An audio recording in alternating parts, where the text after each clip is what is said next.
Okay, so it's 10 after 4. And my stomach is really bothering me. I tried to start a little while ago, but my stomach is really bothering me. I don't feel good at all. I slept better last night.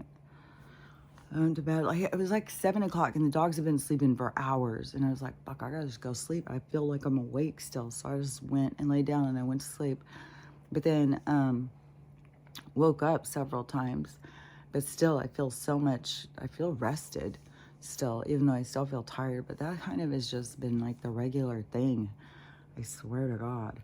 Is just this, it's an energetic kind of tiredness. I think that it's like this place, hairs everywhere.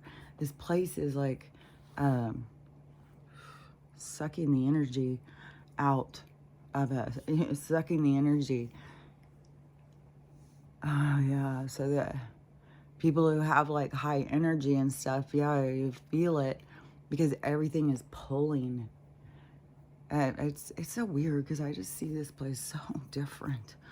Look, man, yesterday I stressed all fucking day that because I was trying to talk about something that I see, but then I kept thinking it was gonna be taken in this other way that I didn't mean it, and so it kept stressing me out. And I was like, "Fuck, this is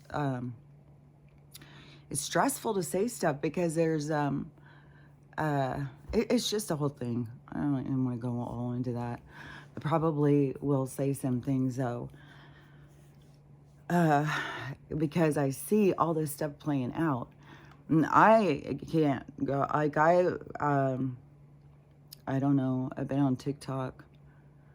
Like, if you put all the time in together throughout the last 24 hours, I don't know, maybe an hour or something. I've been on there a few times for a few minutes, but it's so, it's just annoying. It's really annoying to me. And one thing too that I wanted to say was, because there was a certain thing with a certain people, like a certain group of people that very much trigger me. Like, it really like annoys me. And I don't even know. It's like, I don't even know these people. Why do I find this so fucking annoying? And then it's because I see desperation. How do I see desperation in them? Because that desperation is inside of me. That desperation recognizes the desperation inside of them. So what I really is that I don't like is the desperation inside of me. And so that is the focus that I need to linger in, is the desperation in me. And then, you know, you don't see it or feel it, but you find something in somebody else that just is like annoying. And then, but that's how it works. The reason why that annoys you is because that's inside of you. It wouldn't annoy you if it wasn't inside of you, but it's inside of you. And that pecking, like the woodpecker, is to help you bring it to the surface. And especially when you have a whole lot of it and it's just closing in on you. And it's like, oh my God, this is so annoying. What the fuck? And, but anyways, that was what I was getting yesterday. I was like, oh, okay, so I recognize their desperation because somewhere in me, I have that same feeling. And it's more hidden from me, but I can see it in them. So what I need to do is work on anytime I feel desperate, I need to recognize my own desperation and pull myself back into trust and faith and stuff like that. And it's so weird because there's so many of these things that you say that has been like robbed by the religious people. This new spiritual thing, like, I gotta go over this again because it just got us like, so I'm going to point out some of the inconsistencies for the new spiritual movement, whatever they've created. To me, that it's like, I'm really curious is who's leading the pack. Is all this a resemblance? Is all of this a spread out? What is that called? Like the ink blot thing that I've talked about. Like the ink goes and then you put water on it and then everything that goes out from that. So is this new spiritual movement bleed out from Dolores Cannon's information. Because if it is, I'm sure she's just like, oh, damn it. Because, yeah, it's very misguided. So, and the only way I could recognize that is through the depth of following spirituality for a long time, especially before it was trendy. Way before it was trendy. It was when it was still like you were made fun of as a fucking weirdo. Like people literally thought you were, something was wrong with you. So the, and those of us who followed that path, that was a part of the path. You can't be worried about that. You can't, everything was about like letting go of the earthly things that hold on to you so that you can find peace in whatever the world throws at you. You can find peace. And so there's other, the spiritual deeper meaning has so much more about finding your own truth, finding your own purpose, finding your own connection, your communication, all of these things to guide you through life with direction towards your a positive,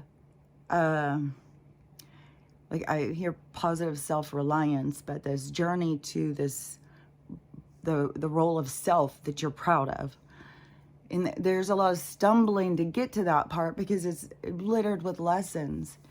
And so on the path, you are the instances of growth. Oh, you know what it was? I was saying something. It isn't. This is telepathy. When I'm saying I was saying something, I was talking to them or whatever. It's through thought, and I was saying about. It was just talking, and I said something about, and I made a reference, something about life or something. And the message that came back to me was experience.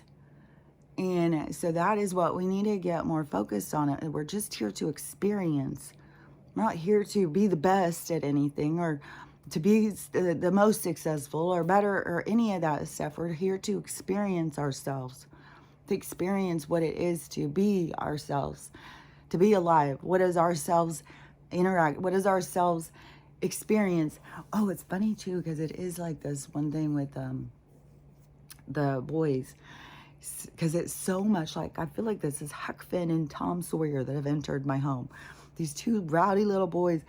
And that is my reference. I'm sure if there's other shows or whatever, but these little boys. And Max, of course, is Huck Finn because he's red. He's white with red all on the top of him.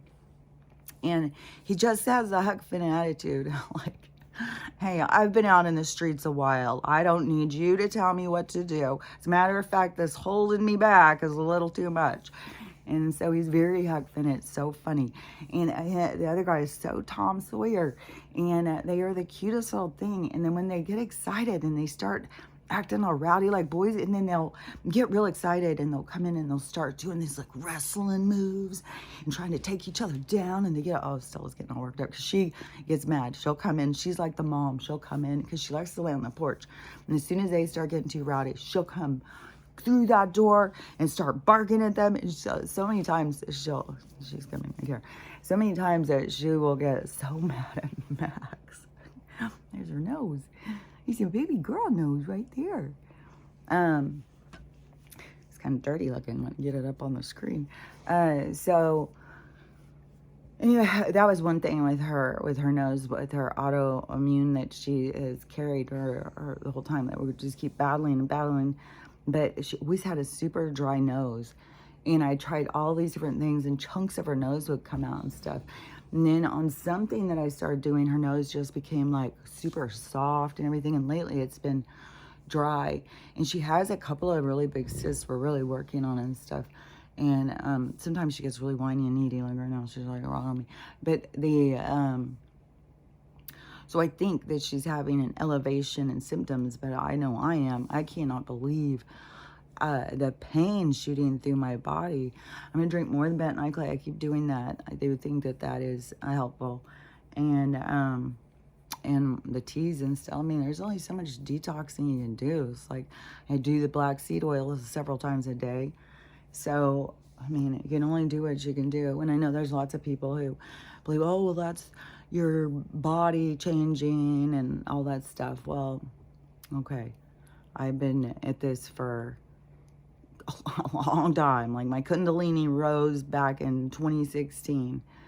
And it was, when it rose, I guess that's when it rises from your root going up or something. I'm not sure because I didn't even know what was happening. And I was working on myself and I had already started on the healing journey. And it was, like I said, I had a period of time where I was like, fuck, everything's going good. And I was enjoying being single. I was making all these friends. I was having a really fun thing. And then everything started going wrong. Like I was losing my house. Like everything was pushing me in a new direction. And that's where you got to go with the signs. And it's like, okay, you're making friends, but these aren't the friends you're supposed to be making. You have a different group that's up ahead. You have to let go of this. This was only a trajectory. This was only a pushing you in a different direction. And it was like, you know, it was within a year is when I got triggered. And that really put me on a new focus because it was very confusing, you know. Why is this person all of a sudden coming into my reality? And so anyways, and that was 2017. So like I've been at this a long time. And the Kundalini rising thing, I was because I was in my room, my daughter was already there, I was already going through that stuff, I was journaling. I'm sure it's in my journals when this happened, but I had to ask somebody. I said something weird is happening. And I would do a lot of weird shit. Like I would go in my room and I would just connect to myself and I would start doing movements and stuff. Like I keep telling people, you got to do this. There's something to it. You have a natural thing inside of you, but you got to just let yourself be. And so I was doing these things, you know, and stretching and holding them and stuff like that. And that's where I started being like getting into yoga and stuff. But I would go in and I would do those things in there. And I was probably trying to do like yoga moves and stuff like that and holding them. And I was very focused on, with my mind, straightening my spine. And so when I do that kind of thing, like I'll stand and I'll look in the mirror and I'll put both feet on the ground. And if you focus into your body and you focus, like, I don't know, everybody's different, but my feet don't touch the ground all evenly at all. And so that is one thing that when you notice like, oh, I am kind of like pushed up a little bit right here. Oh, my heel's not touching back there. Well, that's weird because this is like, you go in and you notice that is places you're off balance. So you're out of balance in different places. So I'll go in and connect to myself and pull in to find balance. Oh yeah, because I want to talk about this thing about people pulling in this energy and stuff, because that's the whole fucking thing too. Like this is a time of independence, like where we learn our strength when we unify or unite, but it is a time of becoming independent. And so, you know, not doing this old primitive stuff like back where witches and, you know, even a lot of people who have been through these lives learned things about energy and the movement of energy and the manipulation of energy. And there's just a lot about energy. And there's those of us who live lives that was about learning about it. So it's like stuff that we know, but you know, you can't get somebody else to know what you know. Everybody's got their own lessons to learn. But and you see all these people waking up and, you know, trying to control energy, trying to control the forces of nature and all that stuff. So they're in this process of learning. As I said, there's a lot of this stuff that I see that is just like these primitive kind of, to me, behaviors of man before, like it's weird because I see it, it's hard to explain, but it's like a stagnation in interpretation. And so it just like holds them back. And it's very, the thing that gets me is it's always about this, like, you know, God's in the sky making decisions, pray, and then if he has mercy on you, he'll answer your prayers. That, I don't even know, like, what these people who, because now it's like what I said yesterday, now it's the gods, was it Zeus or was it Poseidon? Who moved the hurricane? You know, was it Jesus or was it the spiritual people? Like now it's, you know, because God did it, because he had mercy on the people that he was about to wipe out because there was a tarot reader over there. It's just all this stuff. This is what I'm saying. It's like, it reminds me of like, okay, well, go get that guy over there. We'll throw him in the volcano and then we'll stop it. That's what it feels like to me. That's where I feel like we're at. And it's like, oh yeah, I don't know. I feel like I'm like a fucking alien who's been dropped down in primitive times or something. Like, it's weird sometimes. So, because I don't know. There's so much times I feel like I'm talking a different language.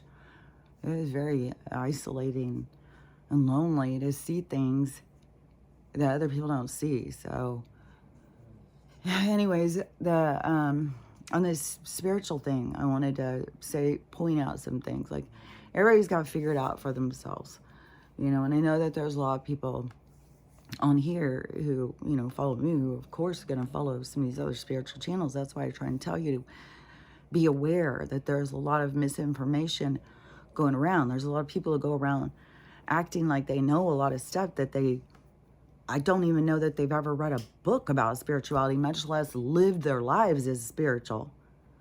So I don't, like, this is really strange to me. And so, like, if you were into spirituality before it was trendy, you would see it was very small group.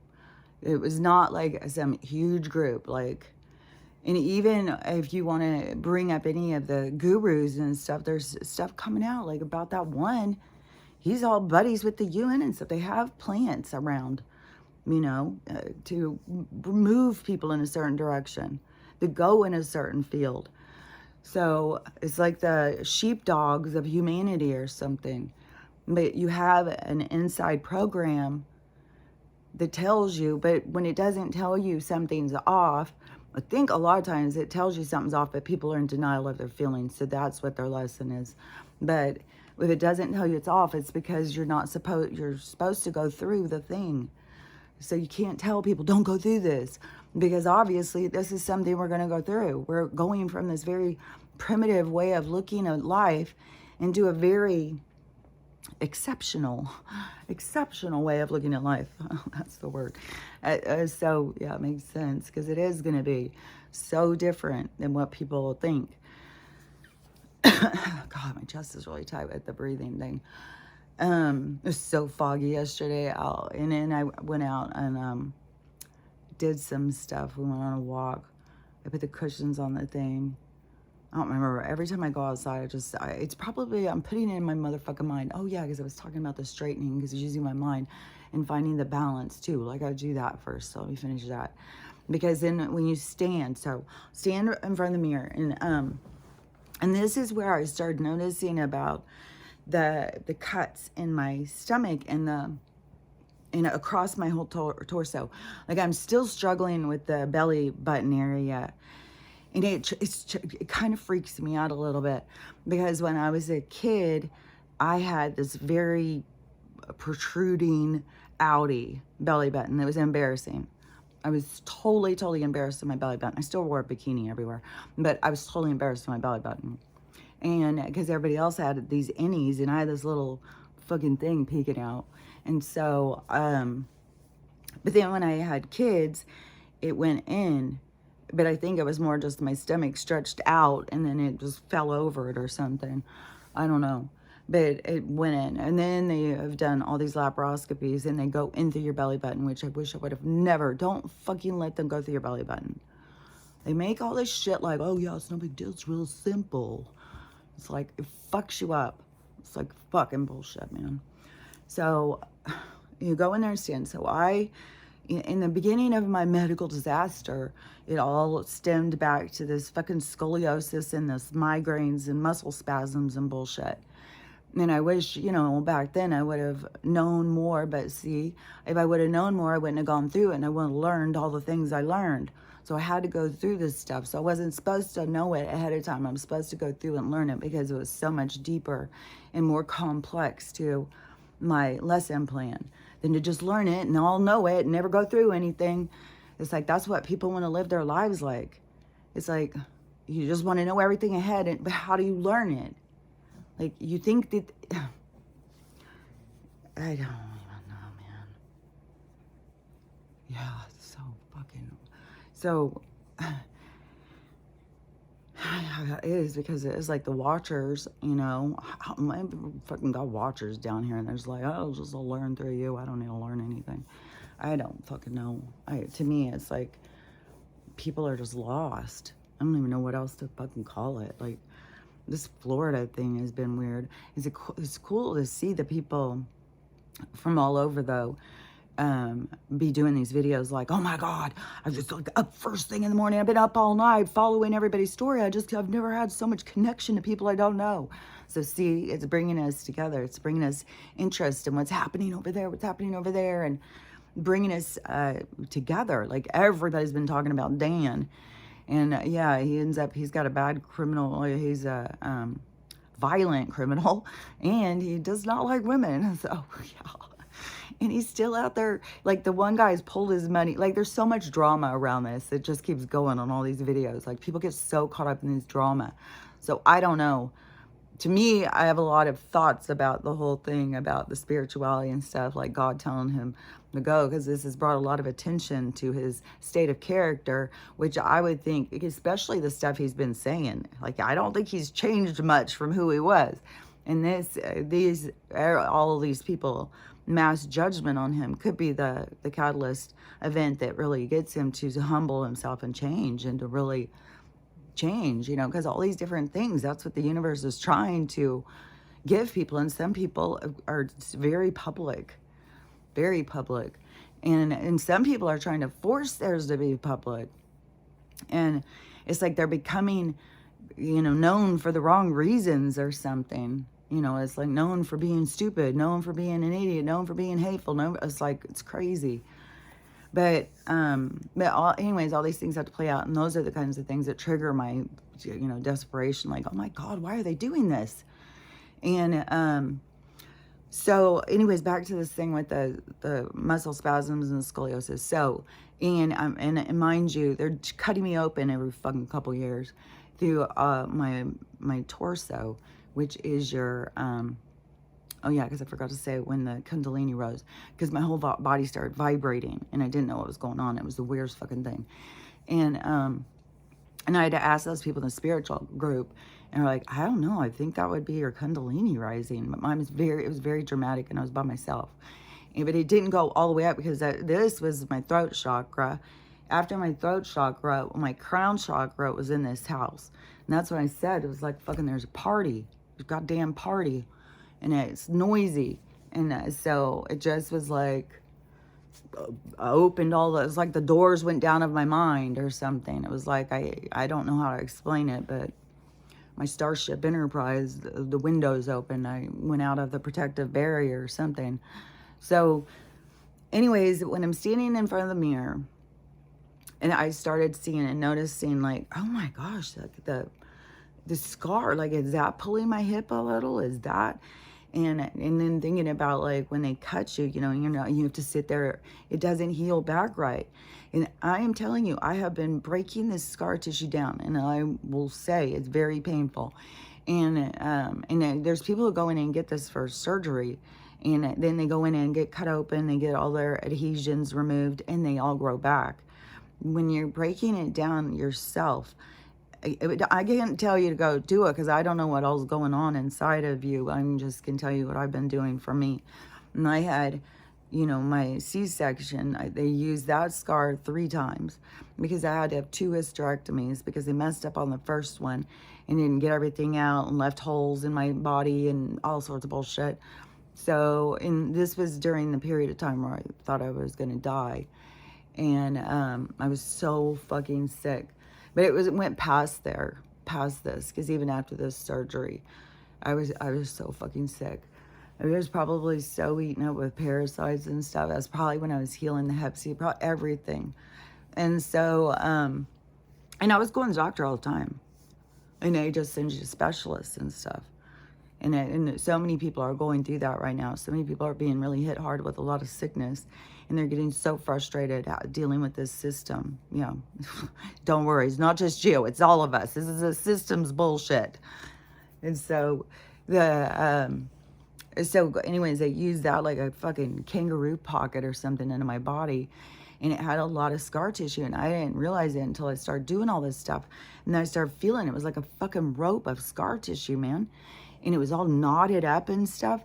So I started like rubbing it, massaging it. Like I wouldn't just hit it, blah, blah, fuck you. No, you have to do all of your healing. It's got to be gentle and loving towards yourself. And then also open to, why am I holding on to this? What am I holding on to? And things will come up and things will come out of you. And different things will come into your mind. And it may not be a huge drama, but it's the process of release. And so, working on that and moving that, and then so standing in 2 feet, and then in my mind picturing my spine going straight, and picture, and then and it's weird too, because you'll feel your body shifting and stuff, and you just keep pulling myself into this place and being open to finding my balance, because when you do go on your feet, you'll see like something's out of balance. And then you try and stand on one foot and move it. You're going to find you're out of balance in different places. But everybody's got to go out seeking their own, I hear interference, your own interference into what keeps you out of balance. So it's for you, it's the journey. It's part of the journey to yourself. And that's where part of, if we weren't focused on trying to move hurricanes and focusing on what our body's trying to tell us and getting in tune with our body and stuff like that. Yeah, because I just that. So, yeah, I want to say about that. Okay, so this lady, I've talked about her before, but a long time ago, because she's more, she tells she's got interesting shit she tells. But she's kind of gothy, which I would say is just, I don't know, probably kind of witchy spiritual. And she's kind of gothy. And she tells like really crazy stories. Like some of them can be really scary, but it's also, she has a lot of information about like, I don't know, like she'd be telling stories about Rothschild or something. Like she tells all this kind of stuff. And all sorts of stuff. Like it'd be something about Egypt. Like she's got all sorts of stuff. She's very interesting. And so, and I hadn't seen her in a really long time. Oh, excuse me. And I saw her this morning. And so she was talking about that she's going out and she's getting prepared. And she's telling all the stuff she's getting prepared. Flashlights, lanterns, all the stuff that you gotta get. And don't forget, you gotta have non-perishable food. So many people think, well, they gotta get food, but then they don't think about, well, there's not gonna be any power, there's not gonna be any way to cook the food. So you may need a few boxes of granola bars, something that you can handle that can just keep you full, because it's not going to be like you're going to be able to eat meals. It gets me even when I just see all these people about the fucking generators and shit. It's like people are so fucking reliant on this shit. This is what we are, the shit's being pulled away from us, so we stop being reliant on it. And people just like, I need it. I bet some of these people are fucking think they got to have 3 meals through a disaster or something. And it's like, no, you got to start realizing you don't need all this shit. You don't need their electricity. You don't need their big ass house. You don't need their fucking 5-car garage and a shelter out back to put the rest of your stuff. You don't need all of that to be happy.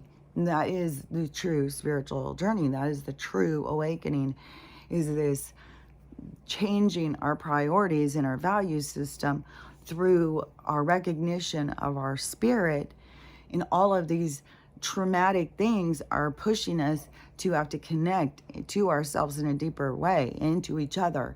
And that is one thing that people are really starting to notice and get excited, is how much they're coming together.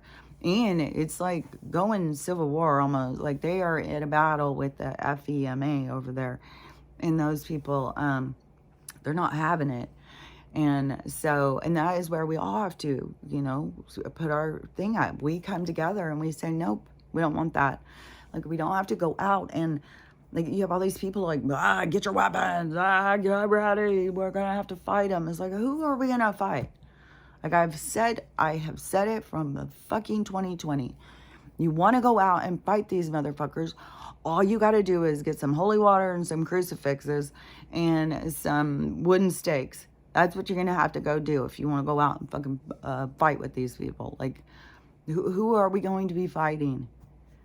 Like, you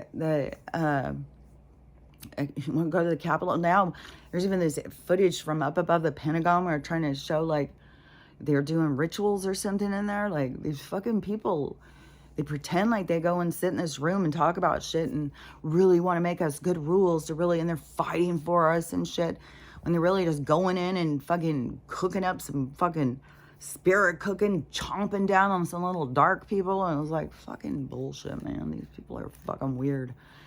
But they're going down. Like, this is the end of their time. And so this girl, she was saying some stuff that I was like, interesting. So she was saying something about, there's always people saying names of people. I have no idea who these people are. So I'm not sure who she was saying, but there was something about 2024 is the beginning of the 7-year tribulation. This is something that my mom has been talking about for long ass time. She's not going to be here for the tribulation. Once the tribulation, everybody's going to be raptured out. Well, a certain group of people are going to be raptured out before the tribulation starts. So now apparently the tribulation starts in 2024. So it's fixing to go down. So this girl was saying, she's taking it more serious.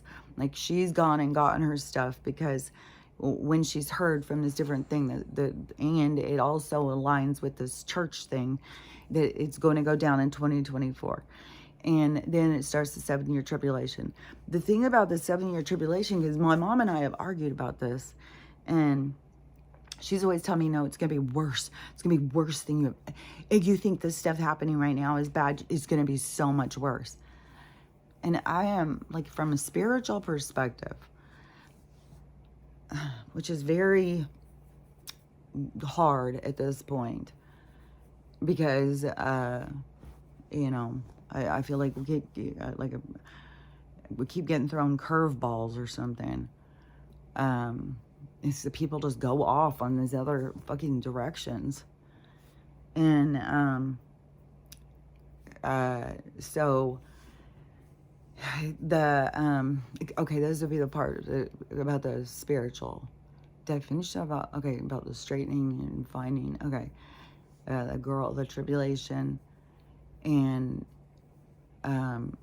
because, okay, so on this new spiritual thing, like a few of the things, I won't be able to say them all. I'm sure all day long I'll keep having them, and I'll be like, oh, I gotta remember this one, I gotta remember this one. I'll probably be going in comments, oh, what about this one too? Man, I should have wrote the list out ahead of time. But so things that I have heard where I'm like, this is mental, this is not spiritual, is to cut people out of your lives. That is having good boundaries, that's taking care of yourself, cut people out of your lives. Okay, well, in a spiritual perspective, a real spiritual perspective, it wouldn't be about cutting people out of your lives, because you would have the recognition that they're in your lives for a purpose. And the purpose is not necessarily to cut them out. They're bringing something to you, and everything about you is from inside you. And so, and I know there's situations where there's, you know, abuse and stuff like that, where people have to get away from people. I know that there's that landscape in these scenarios. So I'm not saying everything is exactly the same thing.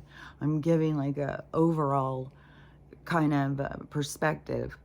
that, you know, you don't, just like how when they want to talk about women taking their babies out and killing them, that they always use the fucking kid. Well, what about she's 13 and her uncle raped her and now she's got to have this baby? And what if she's 12 and this guy raped her? She doesn't even know, you know, she's got to have this baby, you know, she can't go in and get it taken out. Like, this is not right and stuff like that. Which, in a spiritual perspective, there's a lot of women that this has happened to.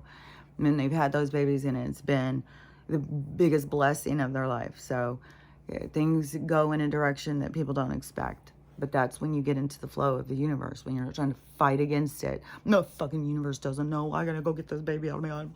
So anyways, that's there's different mindsets in this world. But to me, it's like, why do you keep using worst case scenario as your method of trying to convince anybody of anything?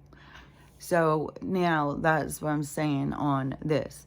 So for people who, you know, cutting people out of your lives, in the general view of things, as a spiritual person, you would not be just cutting people out of your lives. There would be things that you're supposed to learn, even if you need to keep distance from people or whatever. Just this overall general way of how they go. And it's not even just that. They are very much about getting even with people. That's not spiritual at all. Spiritual is, there's a cause and effect. The universe takes care of it.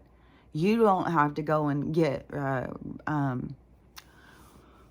me get the right words. I'm getting flooded with some R words. Hold on. Resentment, regret. You don't have to go and get, what is the goddamn word? Respect. Well, maybe the word will pop into my mind. Resent. It's the battle of this word now. You don't have to go out and get even with people. You don't have to go out and, because there's these people who think like that that's standing up for yourself. That's, like they've taken it into this, it becomes like standing up for yourself, like this positive thing, like you're standing up for yourself, but really you are, I hear deflecting. Oh, hold on. I don't know why this has gotten so cloudy. Maybe because I'm going prematurely into that part. You know, I wasn't finished talking about this other part. But okay, I'm just gonna keep going because whatever it is, so the part where people feel like that they need to get even with people, and they did me wrong, so I'm going to cut them out of their life, cut them out of my lives, but I'm gonna get even, and I'm gonna do something back or whatever. That's not spiritual. And so that is a part of the way some of these people look at it, about getting whatever the word is. Maybe it'll come to me in a second. It's driving me fucking crazy. I don't know how many R-E words can come bouncing into my fucking head. So, but the thing about the food, anytime they start telling you the rules, that's not spiritual. Well, you have to be vegan. You're not spiritual if you're not vegan. You're not spiritual if you don't eat berries all the time. You're not spiritual if you, you know, I mean, you can, this is why I said no man is over another man. Okay, this is what this man believes. He believes that the only way to be spiritual and close to God is to eat grass. So he's going to go out and just eat grass and praise his Lord with gratitude or whatever. That's his relationship, because that works for him. Doesn't mean that that is what has to work for you. You have to figure out what works for you. That doesn't mean that his doesn't work for him. That can be, you know, fine. You know, you can only eat berries. God is, you know, you and God have, or whatever, how you have manufactured this concept that you can only have this restriction, this restrictive way of living. And that's a part, you know, to me, that doesn't make sense. You're here to learn and to grow. You don't restrict somebody's learning and growing. You don't tell them, well, you can only learn from that table over there. These tables over here, that's like the fucking concept of the fruit of knowledge. Like right there. It's like, don't eat from the fruit of knowledge. And, but you need to eat from the fruit of knowledge. Like, the fruit of knowledge is your lessons. When you're trying to bypass and restrict, but then when there's people who really feel that inside, that is because they've learned that. That is because that's where they're at. But then for people who are at that place to tell you that you have to be at the same place as them, that's not spiritual. So these people who say, you have to be vegan, you have to do this, you have to do that in order to be spiritual. Even on the not drinking, not smoking, not doing drugs, it's an individual thing. Everybody is an individual thing. It's where do you go? How do you go to get close to your perfection, to your truth, to your state of being? It is like this plateau of perfection and balance. When you reach this space of, it is like a tightrope walker or something. Like when you are working on yourself to get yourself in balance, it's when you can traverse the hardest thing, you know, like you could start on a sidewalk and it gets smaller and smaller and smaller and smaller, and pretty soon you are in full balance. And I think this is crooked. Like, I don't know. It's an earthquake. Sorry about that. If I'm like leaning over, I don't know this fucking thing. So it's probably I have one of the legs down because yesterday I had to put them up. So now it's like, ugh. So anyways, I'm not even looking. I'm looking out. And I'm looking out somewhere. And so so anyways, the part about cutting people out of your life, the part about telling you the rules, what you have to eat and how you have to eat, how you have to practice your spiritual, just your spiritual practices. There's some people who are very, like, you have to do this. And, no, that would be like, how can you, maybe somebody doesn't need to do that and they're close to God without doing that. So how can you tell them that they're not close to God? Because to me, that's where you start creating a confusion, because somebody can feel really close to God, but they don't do that. And then they're like, oh my God, do I have to do that? Am I going to feel closer or something? Maybe the person who doesn't do that already feels closer than that person. Maybe that's just a part of how they have to get there to get close, but maybe this person doesn't need it. So don't get caught up in what other people say, because that's their journey. And that has to do with this. No man is over another man. Once you submit and surrender to what they think and their perspective, then you are having another person over you. And that is where you have to go in and look at yourself. Why am I allowing this other person's view, this other person's perspective? Why am I allowing it to shroud my own? And maybe it's partly because you feel a camaraderie or a connection to the information, but it is, but the stuff needs to come through you, not outside of you to get into you, especially if someone's hammering away at you, like how I am hammering away about this. So, so anyways, the, being what is this motherfucking word? Resentful, regretful,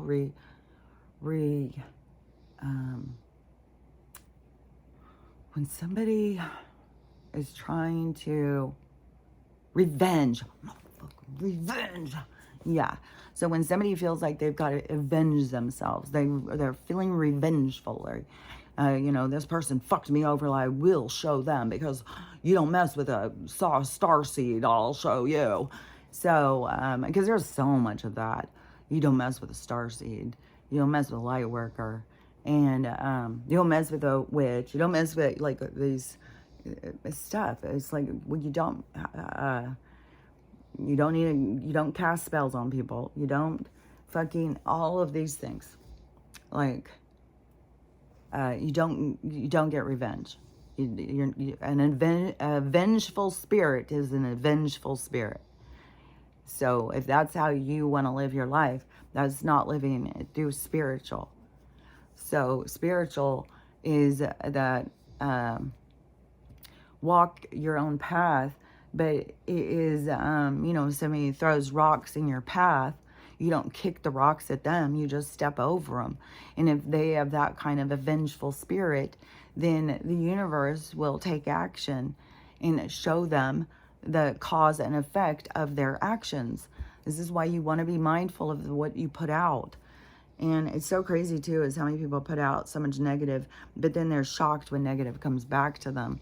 Oh, and what, by the way, people have to really be mindful of how you talk to people. Like, I was watching this old movie. I don't even fucking, like, lately I've just had movies just going on my thing. Just these old black and white movies, and just another one starts. And I've been just doing, like, doing stuff, like changing rooms around, clean. I don't know what I'm doing. I have no idea. But so the, what was I going to say? The revenge, the TV. Okay, so this movie had come on, and it caught my attention. So it was like a movie from the 70s, I think, 70s or 80s. Definitely, I think it was the 70s. And it is all these stewardesses.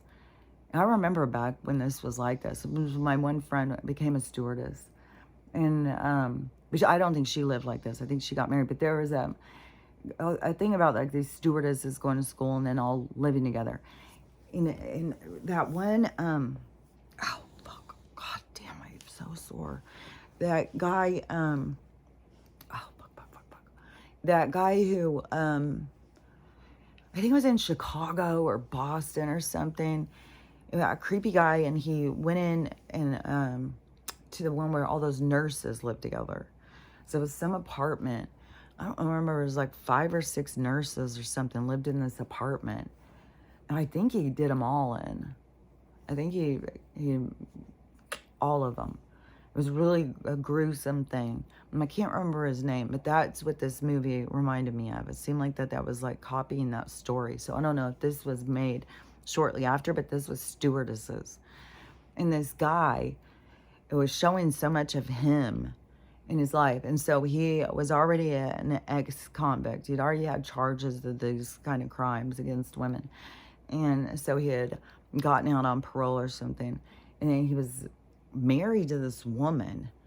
I mean, that is what was getting me, is their relationship, the toxic relationship that they had. He ended up, so how it was going at first was she was so motherfucking rude and belittling to him. And he was, because sometimes there's people who seem passive, but they're really fuming.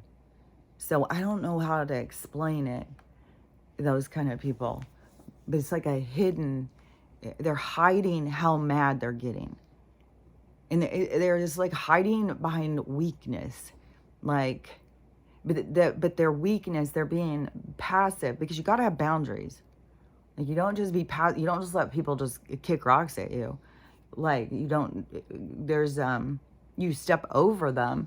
But if somebody continues to, rocks, that's not a good example, because all I can tell you is you gotta have boundaries. Like, everybody's gotta figure out the boundaries, how to have them, who to have them against, and where your boundaries end and where theirs begin. Like, everybody's got to, traverse this very tumultuous landscape in relationships themselves. Everybody has their own. And but you got to have boundaries. But that doesn't mean you're vengeful and revengeful because you didn't have good boundaries. They fucked you over. Now you are mad at them about it. And so it's like these things are so complex. But so anyways, in this movie, this guy is he seems like passive, like she's just going up belittling him, yelling at him, and saying the rudest shit. You're such a loser. Can't believe I'm with you. I don't want to do that. And then she has a fit that he didn't bring her cigarettes. So she makes him go back out and get her cigarettes. And you have to go back and get me cigarettes. So he passively goes and gets her cigarettes, comes back because he wants her to make dinner. Comes back, gives her the cigarettes and her beers too. I think she's cigarettes and beers. And so she pops her beer and starts smoking her cigarette. And he's like, well, I thought you were going to make supper. And she's like, no, I don't feel like it. And he's like, but you said you were going to make supper if I went and got this. And so she goes, how can you do this to me? You know I'm sick all the time. You know I'm under doctor's care. See, this is what I'm talking about. The fucking people who take sickness, like people use sickness. They use it. And she was a perfect example of it. And, you know, like, oh, I'm sick. Well, I'm sick. And plus there's so much more about sickness. And there's just so much toxicity and manipulation in our relationships, dude.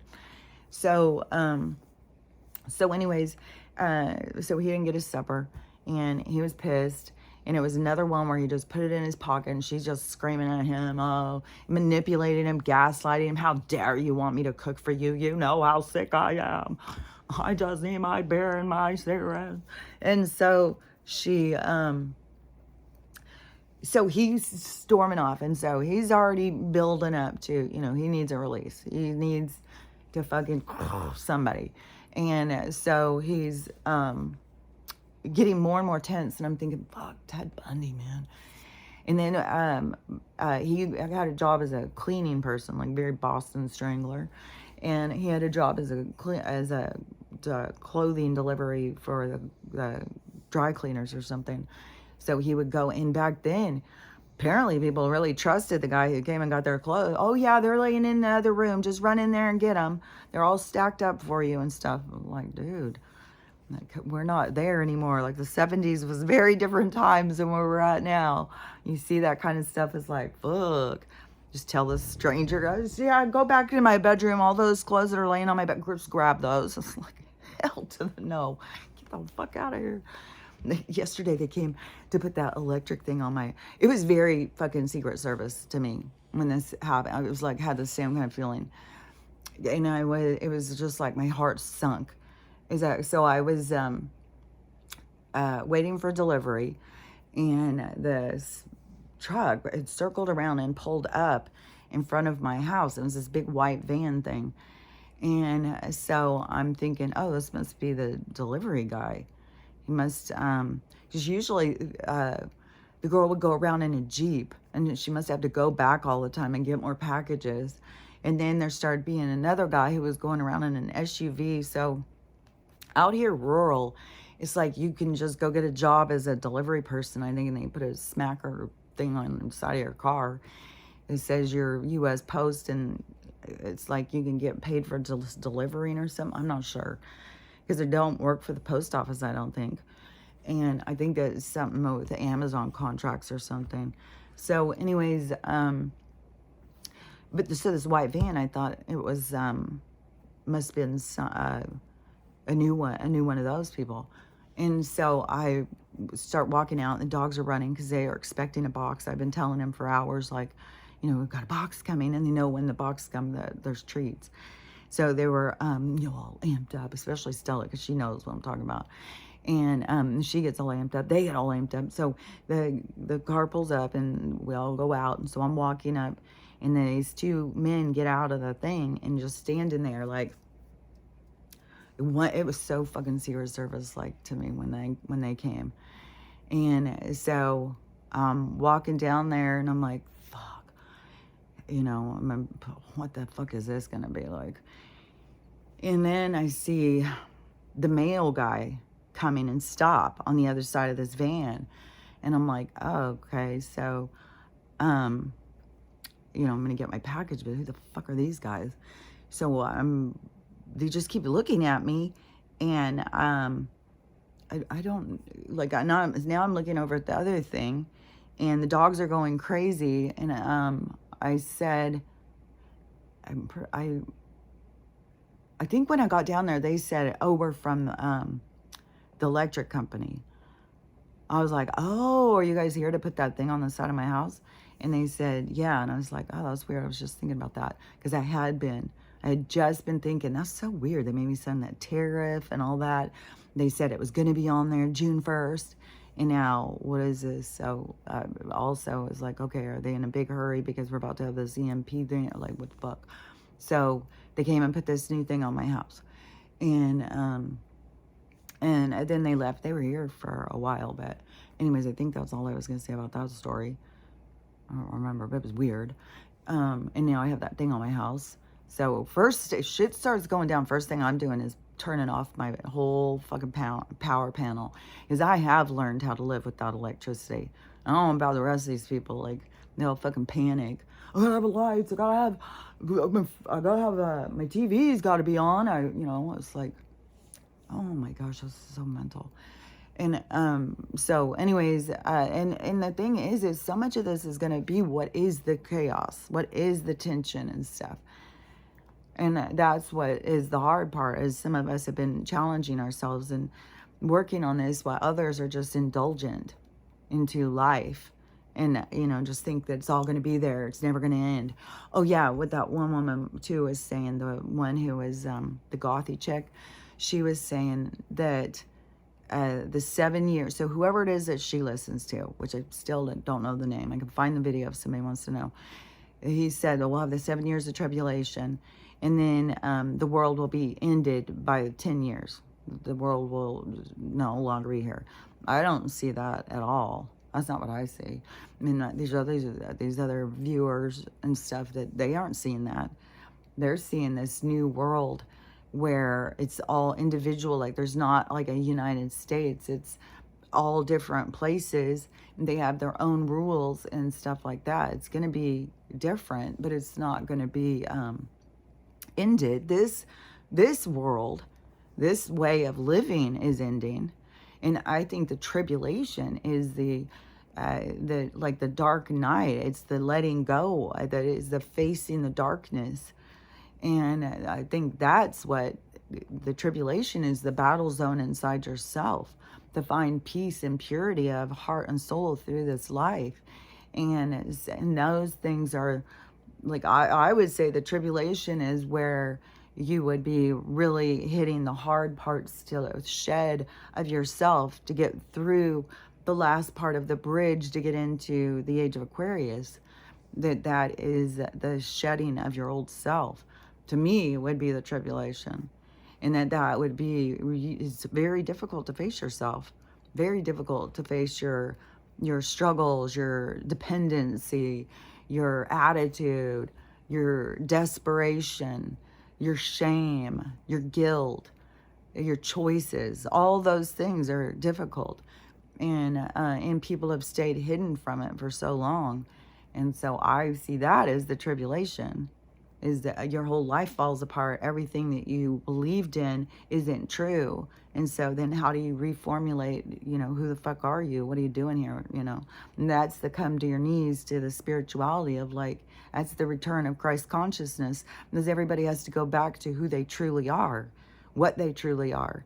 They got to get back in contact with their spirit. And when they come in contact with their spirit is going to make sure that they recognize the darkness that they have carried, because they have to release that darkness. It's all about this balance. It's all about this coming, and you can't get rid of all your darkness. You have to find peace. And to me, awareness, like the desperation, I would consider to be out of my darkness. And so the awareness of that desperation, and then to also use that awareness as to not judge others when they have those kinds of things, but to work on that, releasing it for me, because then I won't feel anything about those other people's desperation. It wouldn't bother me at all, because I will have healed my own. But I don't know, because there's some things like you heal them and then you just feel bad for the other people who haven't. It's like, God, they could live so much easier if they just did this. That's what my big thing is. I swear to God, I just feel like if everybody could just understand, if everybody could just heal, if everybody could just focus in the right direction, this world will change so drastically. And that's what we're going through, the change. But everybody has to, it's not like one soul or 10 souls or anything can do it. It's like and it's being done in this, like, this way of, it's energetic. It's like the ripple. It's like one person does it, then the next person, it just goes out like that ink blot. And then you put water in, and it spreads. That is how this spreads. It's like person to person, and it's not like by it's like a change of our attitude. It's like you do something good and that just spreads. And so that is what is going to keep spreading. But there's just going to be a lot. Yeah, there's going to be a lot of the hard part of facing yourself. But also keep in mind that the thing that makes it hard is your ego. And that's what you're working on, is your ego. Because your ego is, everybody's ego just needs to be harnessed or something. It needs to have attention. You need to have awareness of what how your ego drives you.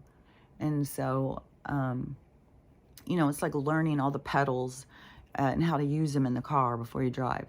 And so we're going to learn, but we're going to be on the interstate going 110 miles an hour.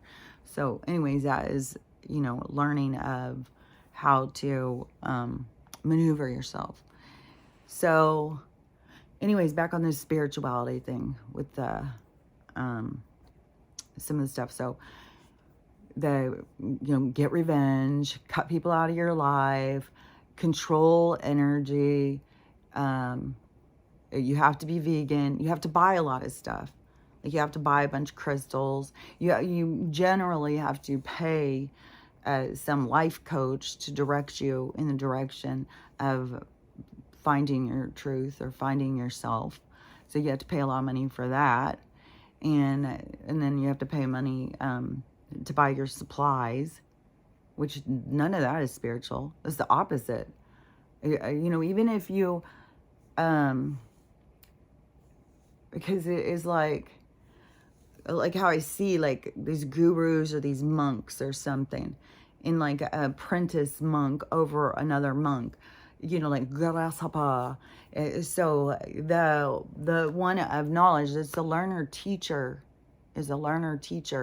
So the teacher, what is that? The learner is ready the teacher, the information is there when the learner is ready or something. But anyways, it is, so it's not like this life coach, because the monk, the grasshopper guy, he's not going to tell you how to live. He's going to walk you down the path to make you figure out your own shit. He's not going to tell you, well, you got to do this, you got to do that. That is the opposite of spirituality, because you don't want to be telling other people what to do. And that is this quantum entanglement, as a matter of fact, when you have entangled yourself in their outcome. So you don't want to be telling other people what to do. You want everybody to figure out what to do.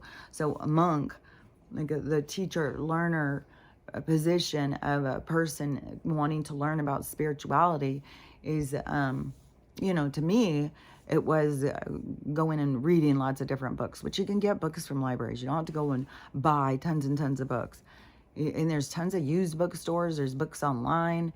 So there's ways that you can find stuff. And one of my favorites I got free at a hotel was the Buddha Bible.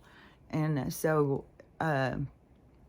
you find the information and you read it. Like if, and to me, your spirit will bring you the information that it wants you to understand. And so, and how is some guru guide going to know what it is that your spirit's directing you towards?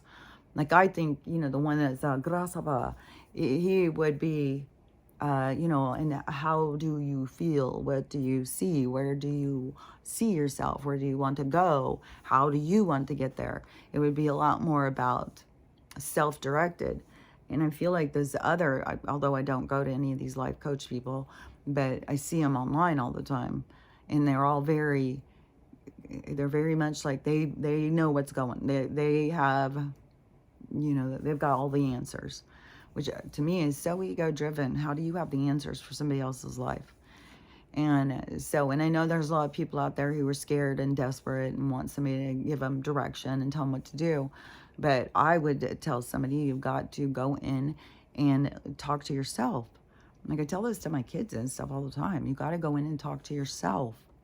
You got to go in and ask yourself. Only yourself knows this stuff. And I don't know, in the seeking, you find your how to maneuver through it. You don't need somebody to tell you. Like, I don't even know what these people are telling them. Like, I know that there's all sorts of breakdown in some of this. Like, I think they're telling people, well, well, if you're not happy, then you need to go get married. You need to get a divorce. You need to do that. And telling people, well, then you're telling them. And then if they can't make that decision for themselves, now you've made that decision for them. So they're going to make it you told them. You said life would get better if I did this. You see what I'm saying? You can't, nobody can tell you what to do. You have to learn how to trust in yourself, because maybe the answer or the solution in your relationship is that you need to recognize your own insecurities or your own way that you treat this other person or something. Because like in that movie, that woman, she was so fucking rude. And there was a part even when, oh, what are you going to do? What are you going to do? You're going to hit me? You pussy bitch. No, she didn't say that, but it was like that. That's how horrible it was. And, so belittling, and you could just see the steam building. He wouldn't do anything, he'd just walk away, but you could see like the hate and the steam building and in the fantasy of, being in control of somebody else. And then she went off on him one day and was just going and saying stuff, and so she did her in. And then he went after all these other girls, and then he went and held this whole place at these stewardesses. And it was creepy how he was able to keep getting them as they would come in. But, one of these big things, holding those big sharp things up against your throat is terrifying to a lot of people. But it's just wild, because you see like one person against all of, like, you guys, we got to come together. And they're all just sitting there screaming and crying and stuff like that. It's like, you guys got to all come together. Your weakness is when you feel like you don't have power. When you come together, like they could have taken that guy down, but then they're all scared, getting cut, I guess. Like I would be scared of getting cut, but I'd also be way more worried of him taking us each individually, which he started doing, taking them into the room. So, anyways, I just feel like, you really got to think about how they talk to people, how they treat people, because you can be really pushing people over the brink. It's not just them going over the brink on their own. It's like we are hateful to each other. We're mean to each other. We're bitter. And that's what we're trying to break free from. And so then when you have these spiritual people just go in deeper, those people are fucking NPCs anyways. Who cares? They're not awake. It's like, this is the weirdest spiritual fucking teachings I've ever fucking heard. Things get hard. You just jump timelines. Just get the fuck out. And all we're doing is to escape the matrix anyways. Well, just want to go back to our home planets. We don't want to fucking be here. We hate this place.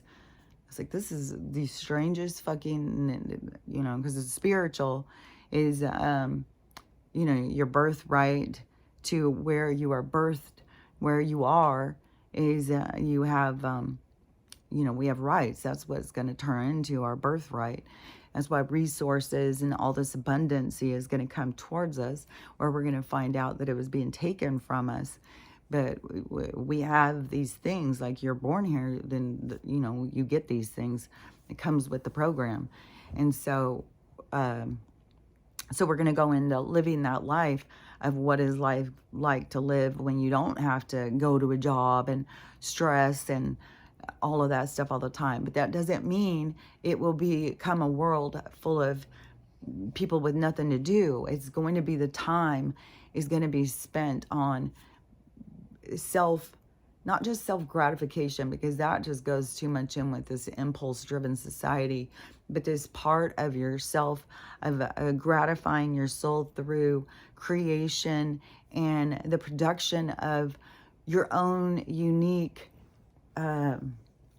fragrance that you bring to the world. So the things that you can do that nobody else can do, that you can create. You're bringing them here, and then you will have more and more time to spend on them. And so it's not going to be just like all these people, well, I got a lot of money and nothing to do. It's going to be, no, people are going to want to socialize. People are going to want to go out and like, oh, I'm really good at making this. I'm going to go make some of those. And, you know, just that enjoying what they're doing instead of it being so tedious and angry and fighting traffic to get to a job they hate, to get a shitty paycheck, to go spend it all and not have any money left. Like the frustration that is created in this world. And so anyways, with the in the true spiritual part, like you don't have somebody over you, the guru, the teacher's learner relationship would be you being promoted to figure shit out for yourself. It wouldn't be somebody figuring stuff out for you. It would just be trying to direct you into seeing things more, looking at more, thinking about things more, and thinking about outcomes when you're trying to think of what direction you want to go and stuff. And, you know, understanding what you are about, learning and stuff. And then there's everything about the pace of life. And everybody is really stuck on this, trying to rush it, trying to control it. And you can see that coming out. Like this hurricane thing is just really flabbergasted me with the, with now these people like, oh, you know, they've moved it and stuff like that. And it's just like, you guys would go into a battle with the universe, I swear to God. And not just, and that would be, you know, the fucking thing that we would be playing out is this battle of power with the universe. Just like what I was saying, like fucking back with Zeus and Poseidon or whoever the fuck. Like there's these powerful gods that would battle back and forth for power or something. But where do you find peace? Not in who's more powerful, who can, you know, we find peace when everybody just lets everybody just live their life. Well, yeah, you're good at doing your thing, do your thing. You're good at doing that, do your thing. But we don't all need to be, you know, being under somebody else's thing. And so we can, there's already studies that have shown the power behind meditation when people all come together, that they can make things happen. So I can't say that the hurricane wasn't moved. I don't know. There was definitely a lot of energy of people who were really focused on trying to slow it down and trying to move it, people praying. It was very intense over there.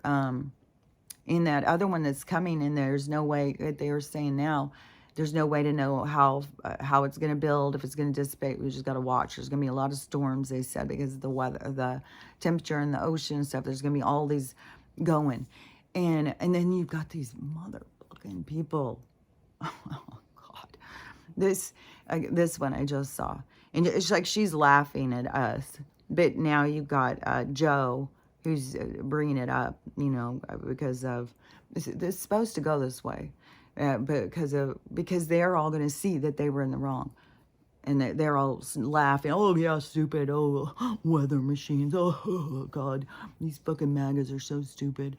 And so that's what you have going now is, I think it was more Taylor Green or whoever said stop using the fucking weather machines or something. So now Joe is like, hey, you're so stupid. So now you got all these fucking blue people.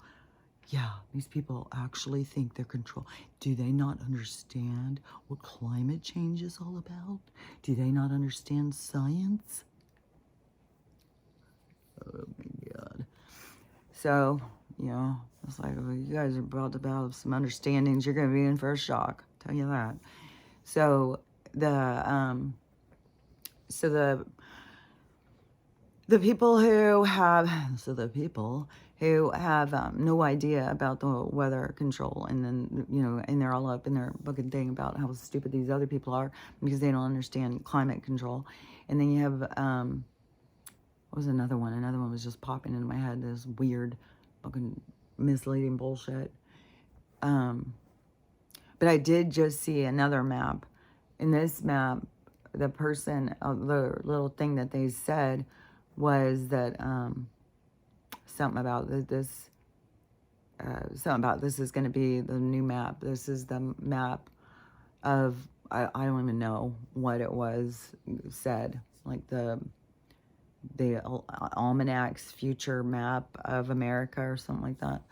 And it was the same map as the Doomsday Map, which I think is this also comes from Edgar Casey.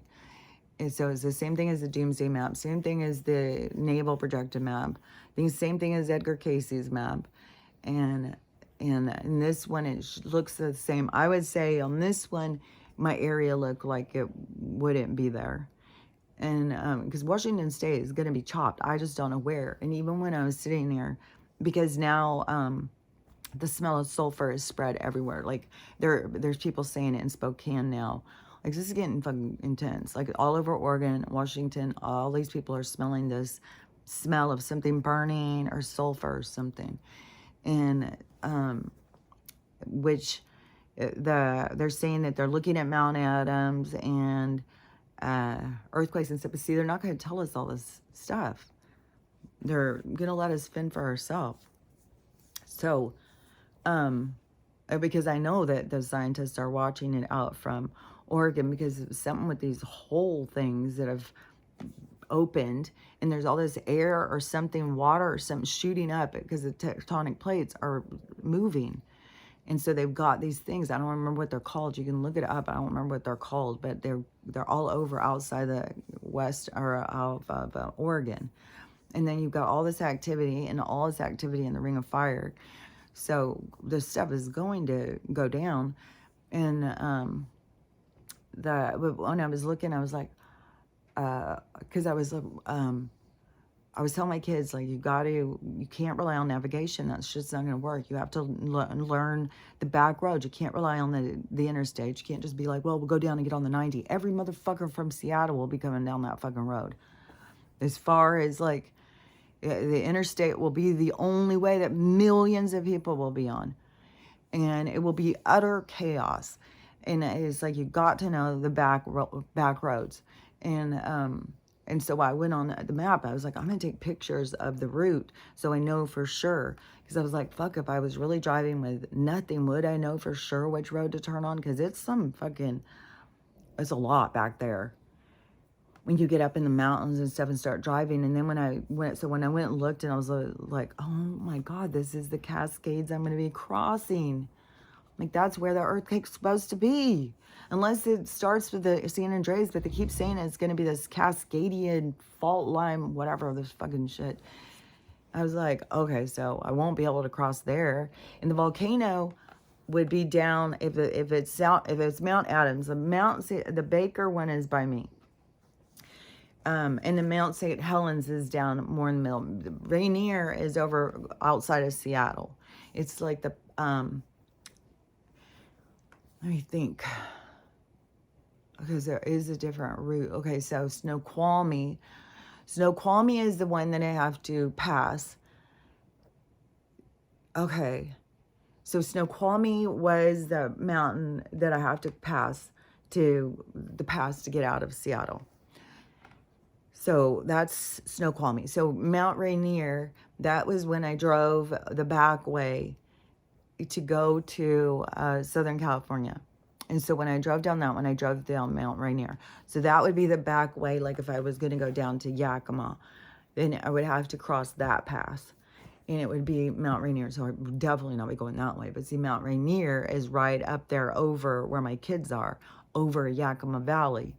And so it's not like right above it, but definitely that thing goes. Yeah, there is going to be all the smoke and debris and stuff would be going there. And I don't know how bad it's going to be, because I think kind of like it's going to be earthquakes and volcanoes kind of going at the same time. I don't know.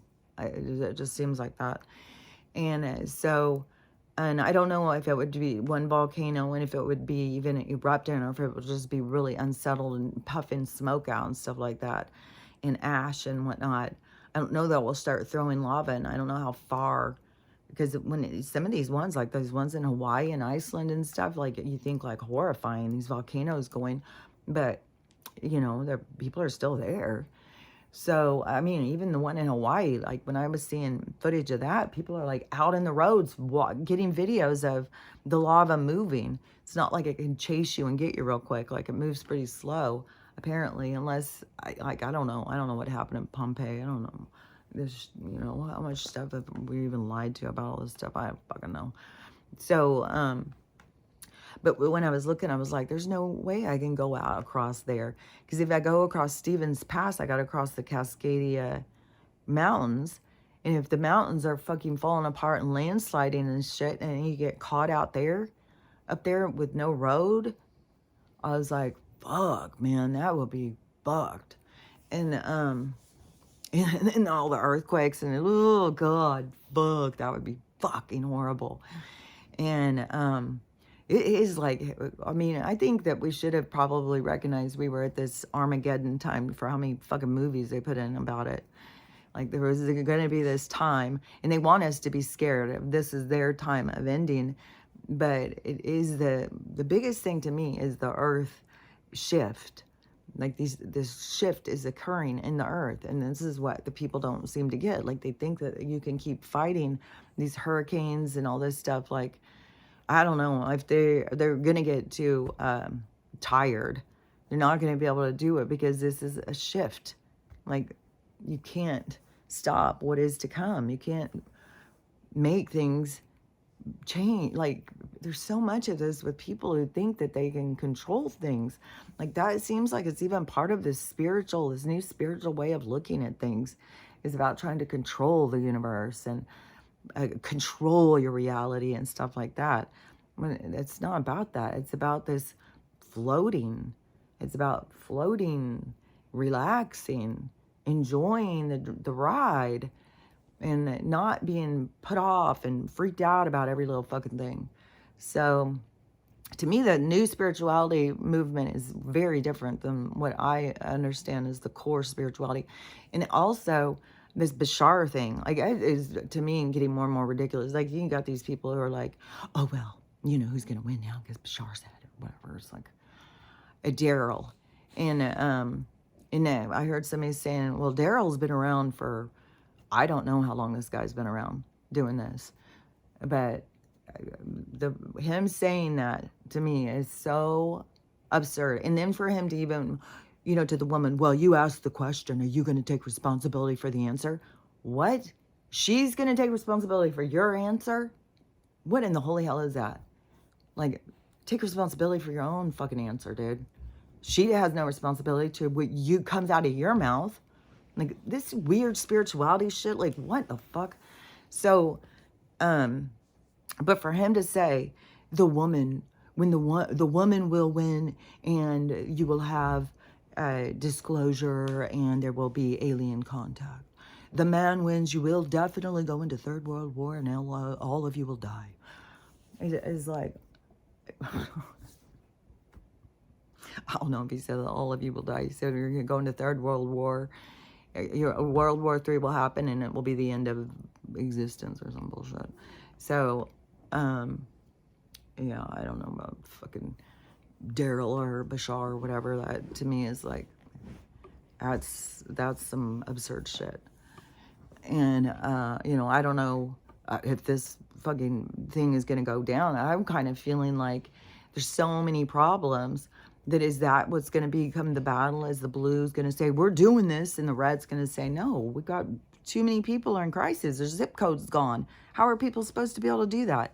So if that's what we're going to have this battle over, are we going to or are we not going to? Like, and that's how it's going to play out. I don't know. It's absurd to think that we're going to fucking have this when all these people's houses are gone. There's so many... There's so many dead people still up in the trees and stuff like that. There's people are going and getting in. They're finding animals eating. Like, it's really horrific what's going on. And we're gonna go. Oh, but we're gonna stop everything and go.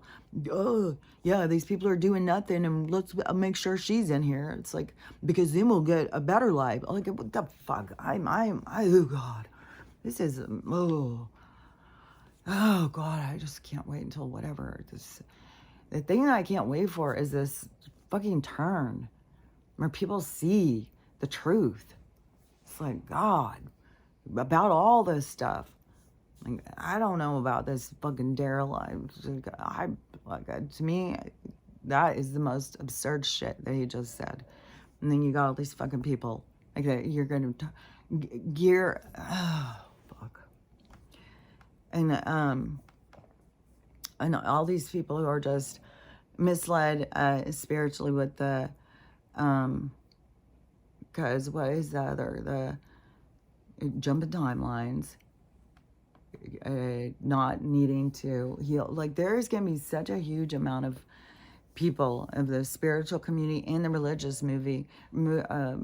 people are going to go through this huge devastation on their healing because they're not focused on their healing. Like, you got a lot of spiritual people just trying to be at the top of the spiritual community or something.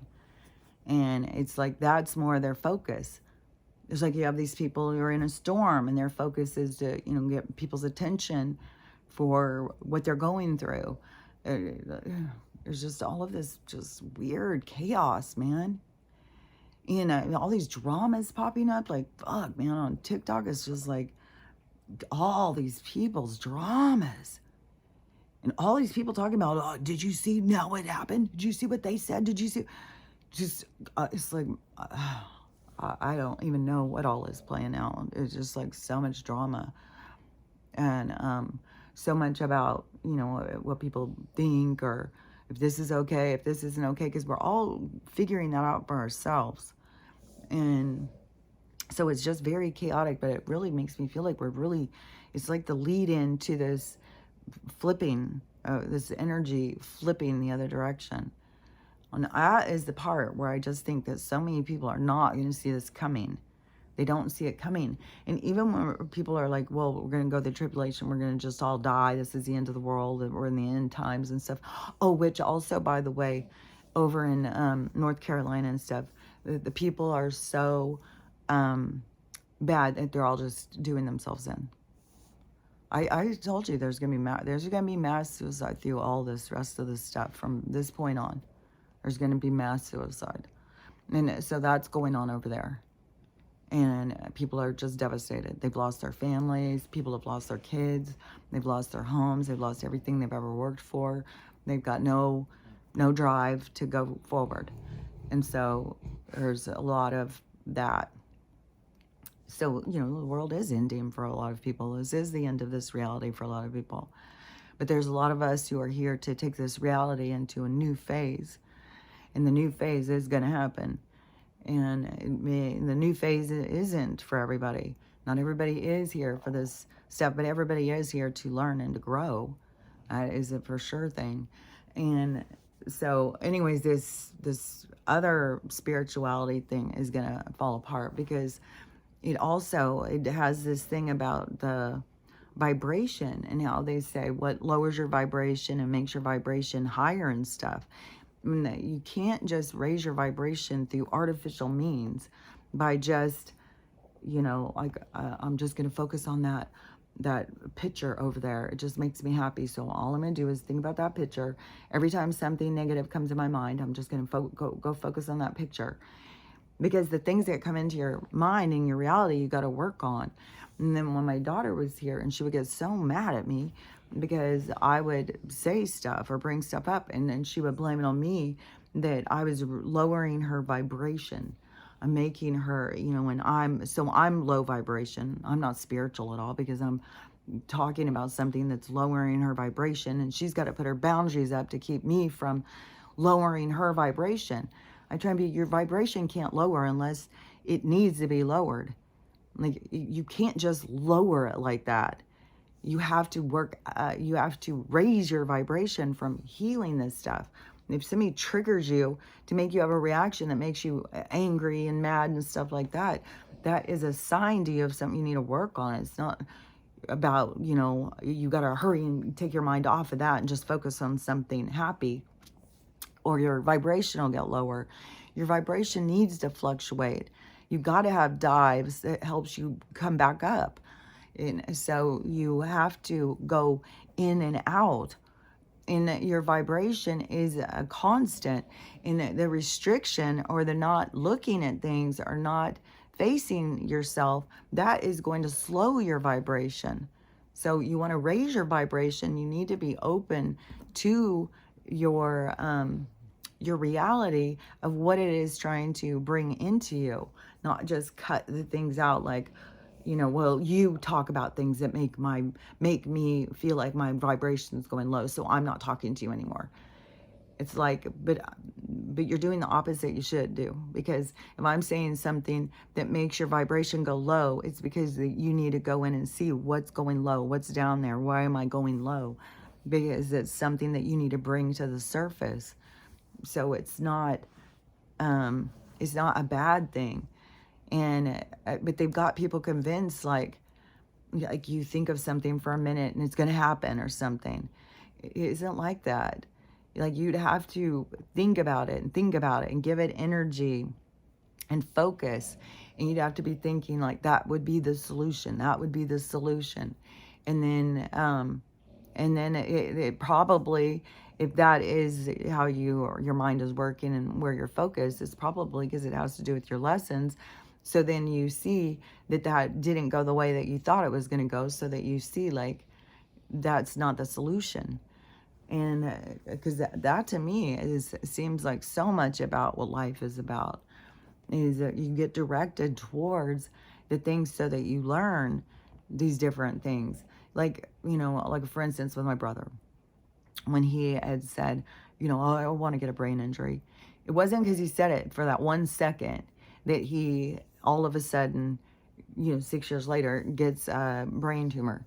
It was, I'm sure that in his mind, he kept thinking that. He kept thinking, fuck, I gotta go to work. Fuck, I could go work on just my movie. Like, he's probably writing his script, because he's done several movies since that one. So he's writing his script, and his job is taking time away from what he really wants to do. And so he's in his mind thinking, fuck, if I just had a brain injury, I wouldn't even have to deal with this shit. I could just be done with this fucking work thing. So see, that is how people make these things happen, because you direct the energy towards that. And you don't realize that you're doing that. That's why you have to be mindful. But it's not like automatically, you think this one time and so then it's going to happen. You don't have to be scared of your thoughts. And a lot of your thoughts are communication. And then that's where you got to have your awareness to the communication, so you just don't feed this dark energy, because the dark energy will try and communicate negative stuff, so that you will focus on that and feed that energy, so you will create this toxic environment, this toxic reality, toxic relationships and stuff. They want you to stay in this toxic environment, shitty relationships, because then they feed off of you. They feed off of your sadness. They feed off of your resentment, your regret, your hate. They feed off of that. So you, I don't know, people who are full of hate and resentment and stuff, that's probably why they start looking decrepit, because they're just feeding this relationship with this dark energy feeds off of them, and they feed off of it. And I think people do start becoming like decrepit when they feed off of that energy. That is kind of like where the concept of like the Wicked Witch, where she looks all gnarled up, and because she's become so, the energy that she puts out, she's become, because it's all come back to her. That's why a lot of people who have literally lived these lives in being somebody who knew how to cast spells or manipulate energy and stuff like that, they learned through their life practices of what it means to live in harmony, what it means to ride the wave, not try and direct the wave of which way to go, but ride the wave where it's taking you. There's this other more peaceful way of living in life. Yeah, it is like the birds flying in the air, or the birds trying to force the air to carry them or something. It's just like we're trying to fight nature all the time. We're trying to force things to be. And that is where we have to come more into our natural state of being able to go into the flow, because the forcing things comes from this manipulative reality and this way of programming the people of how to adapt to this way of life, this lifestyle or way of living. And so, okay, yeah, because you couldn't get people to feel bad about themselves and feel depressed without making them feel like a failure. So they had to build up this tension of us feeling this, like we just keep trying and it never works, this feeling of being a failure, like you can't get ahead, you can't do this, you can't do that, because we're trying to force the universe to do the things that we feel like we need to do to be successful or whatever. But it is, but that's not the way the world works. It's not the way the universe works. And so we're trying to make things be the way that we want them to be. And then you come up, well, where do we come up with this? Well, it's through the programming. It's through, how we're being led. And so that's why you got to break through your programming. You got to break it down. You got to break down all the things inside of you to see why you would believe some of this, the ludicrousity of this reality or something, because it is like a lot of ludicrous bullshit. It's so upside down, it's so backward, and it's like we just accept it. So much like what Ed Harris says, you just tell them and then they'll just believe it because it's what they believe what it is. Well, if you tell somebody enough times, they're going to believe it. And then that's what they've done. And the sad part is how these people who have gaslit us and manipulated us and programmed us and stuff, now they sit and laugh at us like we're stupid. It's like, no, we're actually pretty kind, nice, loving. We're just being misdirected. And so, anyways, but that is what the awakening is about. Awakening is about coming to your senses, about taking life by the reins and living it in a different way, going on the path of darkness towards your best self instead of sitting in this. It's like, it's weird. It's weird because it is like everybody's living in this, it's like a desert island or something with all this light coming down on them, but it's all artificial. Everything is artificial. The light's artificial, but everybody thinks they're in the light, but everything is not as it seems. So they feel happy and complete, but they don't know what they've accepted is subpar. You can have so much more.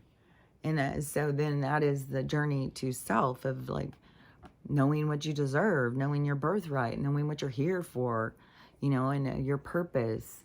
Because life does have purpose. You have purpose. You're unique. You're an individual that brings individual perspective to the world. And the world needs individual perspective. We don't need to all think the same. That's what they want us to be programmed because it's easier. They can control us. And then the ones that won't fit in, that they just, call them crazy, medicate them, whatever. So anyways, but this is all a battle to self because there's plenty of people who have been diagnosed with these mental illness diagnoses that don't have any craziness. They're connected to their communication or whatever, and that they are being told and misled. But they have to learn how to trust themselves instead of trusting, the man that they put above them. And so as where we have to all come into this, like, no man is above me and I don't need to be over anybody. No one is above me, no one is below me.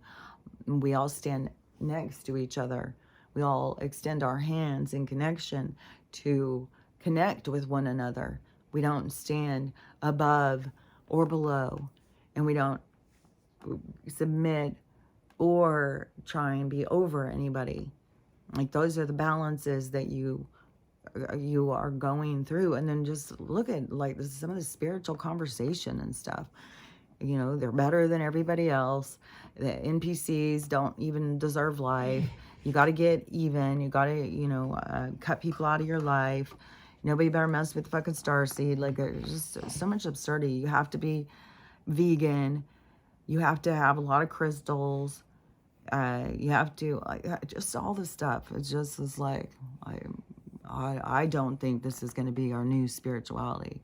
It doesn't make any sense. It doesn't go with like God's law. It just, I mean, this is all an individual reevaluation, and everybody's got to go through their own. Sometimes she has such a hard time turning. This is driving me crazy. Probably driving y'all crazy too. I was thinking that this morning I was having her do something, and she has to do it so slow, like a fucking sloth. I was like, stuff like that. See that as a challenge to your patience. But, you know, she's got this little space, and she's got this big giant body around in it. And so sometimes it's slow moving, and I have to just sit there and wait. And, you know, and I know that a lot of people get mad and like, you know, because I can feel the same things going too. The tension building, like, oh, I don't want to do this. Like, fuck, come on. And, but those are the things that you end up hating about yourself, that you're impatient and stuff like that. Because then when you start reevaluating it, you start seeing it from different perspectives. And I can totally see, you know, like I can't expect her to be able to move around fast. She's got to move slow. She moves too fast. She's slamming into things. And I'm sure she's, you know, she's hitting her head into things, hit her tail. Oh, she's hit her tail into a lot of things. She knocks shit over with her tail. But anyways, all of the different things are our challenges. It's not for us to, you know, I could be happy if you would just hurry up. If you would just do this, I could be happy. It's like, well, why do you need me to do anything to make you happy? Why can't you figure out how to be happy? Why can't I be me and you be you? Like, where's the entanglement?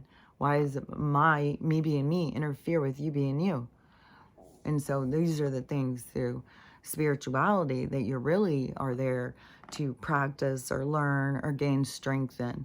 You are here to gain strength in getting control of your emotions, your impulses, reevaluating yourself, understanding the darkness and the light inside of you, getting balance in yourself.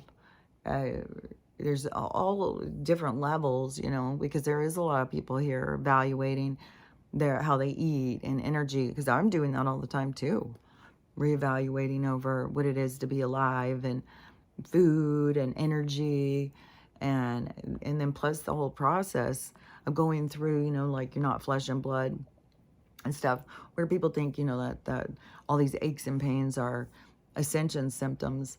But like I said, I think, you know, the ascension symptoms I would have had would have been a while ago. I think it's poisoning, and I think it's my body trying to tell me that it is suffering, and I need to take mind to it and take care of it. And because the ascension part of the body to me is the letting go of it. It's letting go of the concept of it, letting go of pain, letting go of all the things that hold us back. But there's a lot of people who need pain. They need sickness. It's their identity. It's who they are. It's how they interact with the world. So anyways, there's a lot of stuff that we're transitioning through. And there's just, I don't know, it's like this creation of this, well, I guess it makes sense, because the creation of fucking spirit or a religion, that was the first spiritual control, create religion. And so of course they're going to come up with a backup plan and have this spiritual misleading to lead people away from themselves, because it definitely is not about like manifest yourself a nice big mansion with a lot of fancy cars and lots of garages, and you know, that's not what is truly the spiritual path, is that. And manifesting is not just sitting and thinking something into existence. You have to take action. You have to go towards what it is that you want. And then when you go towards what it is you want, you know, say, you know, oh, because Captain Dan, you know, like now they're pulling it on the boat thing, but he's already got his podcast. He's got these following. And you got these people talking about his criminal record. Like, I don't even know how some of this stuff is going to play out. There's so much shit that, but, you know, say you want a boat, you want a sailboat, And it's your number one desire. It's just your every thought is always like, you've got to get out there, you got to get a boat, you got to get on the ocean. And so you think like, well, there's no way. How will I ever fucking get a boat? I can't get a boat. I don't have any money. What am I going to do? And if it's meant to be, your path will open up. But the path won't be just like you walk through a door and there's a boat and it says your name on it. I mean, that can happen, but generally there's steps that you have to take to get to that boat. So when the door opens, it's going to open a path for you to start taking the steps towards what it is you want. But you're going to have things that you learn. You know, maybe you're going to come across somebody who has been boating for 25 years and they're going to teach you a lot. And you're going to start learning a lot of things with them and stuff. Like, you just don't know what is meant to be will be. And it will open up, but you got to go towards it. You don't just sit, you know. Your manifesting isn't, or your meditation isn't meant to just be you manifesting this mansion and millions of dollars and stuff. That's very three-dimensional. Like, because in the spiritual realm, you would be like, why do you need a mansion and millions of dollars to be happy? Like, why can't you just be happy with $0 and no house? There's people out there who are able to find happiness with nothing. Why can't you? Why do you need so much to find happiness?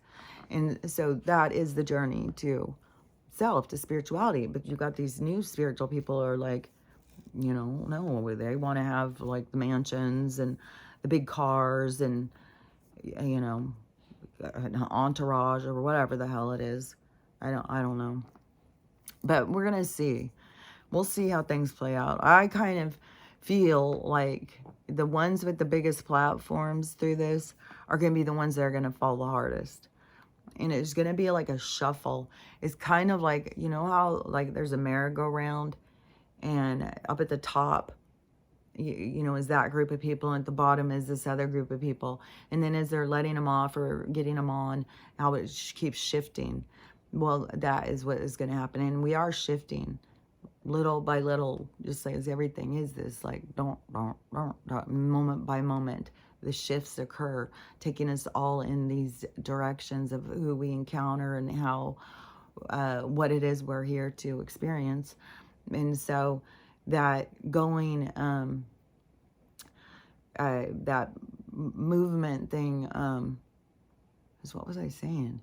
It was about this, the shift with the people. But maybe I finished what I was saying. Maybe I was about to say it twice or something. But hopefully you get what I was saying, because I just lost it. Like, what the fuck was I saying? That something with the, well, manifesting would be like the things that you want, like, because things that I want and stuff will come. Like, oh, I really like that dress. I really want those shoes. I really want that little oven. You know, those things will just come to you. Something will happen, and the things that you want or something will come to you. The things that don't are part of your lesson, but there's the whole big thing about your lesson about you going towards what it is that you want, taking steps towards your best self, even when it feels like, and in the, oh yeah, okay, the merry-go-round thing. So the people who are at the top right now, I see them as the ones with these big accounts that have a lot of people listening to them, you know, like Bashar or whatever. And then so these people who have a lot of people listening to them, then I feel like that's going to go down and these other people are going to go up. And when these people go down, it's because they need to work on stuff that they weren't working on. Like, you're not working on yourself when you're just standing on a stage telling everybody else what to do. Like, I don't know, you know, what state Daryl's healing is in, you know. You know, I mean, I'm sure there's a lot of channelers who haven't been working on their healing and stuff. So anyways, but that's going to shift around. And so there's going to be a big shift. So a lot of these people with these big giant accounts, it's going to go down. It's going to kind of be more of a bother. Just like this one, so the concrete lady house, like if you were watching all those videos of what was happening in Florida, there was certain ones that really stood out, like Captain Dan, the concrete lady house. Everybody was talking about the concrete lady house, concrete lady house. And she wasn't posting. And everybody's like, what the hell's happening with her house? Somebody go over. Somebody, like, everybody was freaking the fuck out about this lady. So this morning, and she was real arrogant, and you had people going and inspecting her.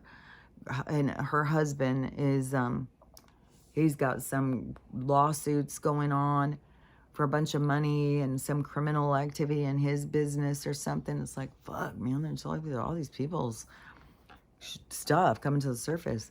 So you had all of that going, and then her showing her house and whatnot. And then the last video they had seen was her power had gone out. But she made such a big deal about her house that all these people, first thing in the morning, everybody's like going to see what happened with her house in the storm. And nobody could find it. So all day long, everybody's freaking out yesterday. It's been 20 hours. She still hasn't said anything. So I went on this morning for a minute and literally saw like 10 videos or something. And one of them was her daughter. And her daughter said that they've taken the account down because it had become dangerous. She said, you know, you guys all started coming and driving to our house.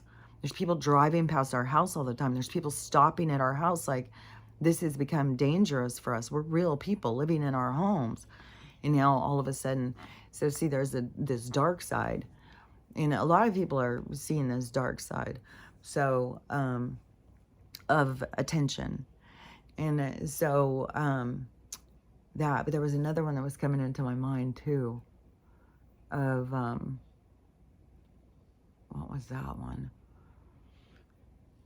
There was another one. One good thing is that all these people who took these foster animals out of the shelters to ride the hurricane, let them ride out the hurricane. Even people were bringing in cats off the streets and stuff. And now all these animals have new homes. Like, the cats won't leave the people's houses. People are adopting the dogs that they were fostering. So that's a really good, positive thing that's come out of it. Is, you know, this compassion, this empathy that keeps sparking alive in people. That's the part, that's the good part. That's the part that we're going towards.